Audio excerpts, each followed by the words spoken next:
આંતરરાજ્ય મોબાઈલ ચોરીના મોટા રેકેટનો પર્દાફાશ. ઘરનું તાળું તૂટ્યાના કોલના આધારે તપાસ કરતા સમગ્ર મામલો સામે આવ્યો.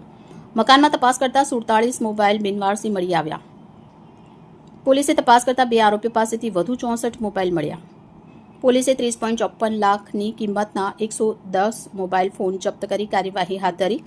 ગેંગના 9 શખ્સો પૈકી 2ની ધરપકડ કરી ઝારખંડના 7 શખ્સોને વોન્ટેડ જાહેર કર્યા. ભાડે માણસો રાખી ભીડભાડવાળા વિસ્તારોમાં ચોરી કરાવી મોબાઈલ દીઠ 2000 આપતા હતા. Bureau chief Sunil Ganjawala, bullet 26 Gujarat news, Surat.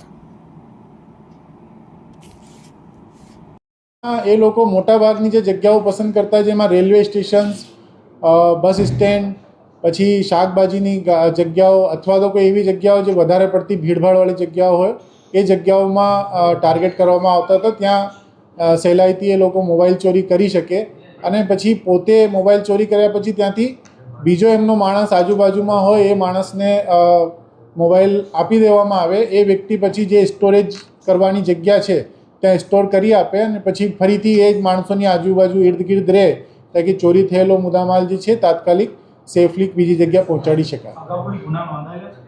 અમને મેં જે રીતે કીધું આપને કે આ લોકોને વિરુદ્ધમાં ઉદયપુર, રાજસ્થાન, અમદાવાદ, વડોદરા, મુંબઈ, ધનબાદ, પશ્ચિમ બંગાળ, ઉત્તર પ્રદેશ બધી જગ્યાઓમાં અલગ અલગ ગુનાઓ દાખલ થયેલા છે.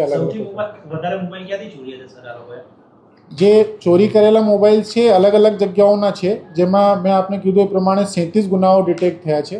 જેમાં રાજસ્થાનના પણ 2, ઉદયપુરના છે, આપણે અમદાવાદના છે, વડોદરાના છે, પછી આપણે અહીંયા સુરતની અંદર પણ આપણે 20 ગુનાઓ જે રજીસ્ટર કરવા જઈ રહ્યા છે, ઓલરેડી રજીસ્ટર થયેલા છે અને અમુક વાર રજીસ્ટર કરવા જઈ રહ્યા છે.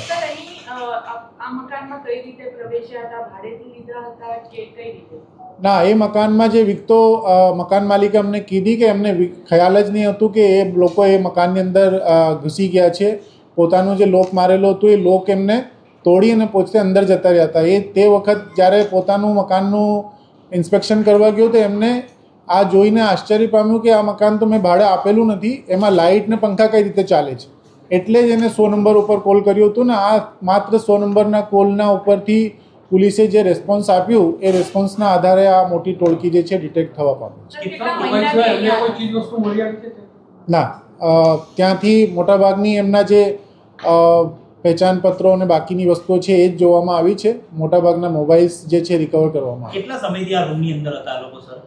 એ લોકો જે વિકતો સામે આવી છે એ પ્રમાણે લગભગ 1-1.5 મહિનાથી અહીંયા સુરતની અંદર સક્રિય થયા હતા અને એ 1-1.5 મહિનાની અંદર જે 110 મોબાઈલ્સ આ લોકોએ ચોર્યા હતા એ બધા જ અમે રિકવર કરી લીધા છે.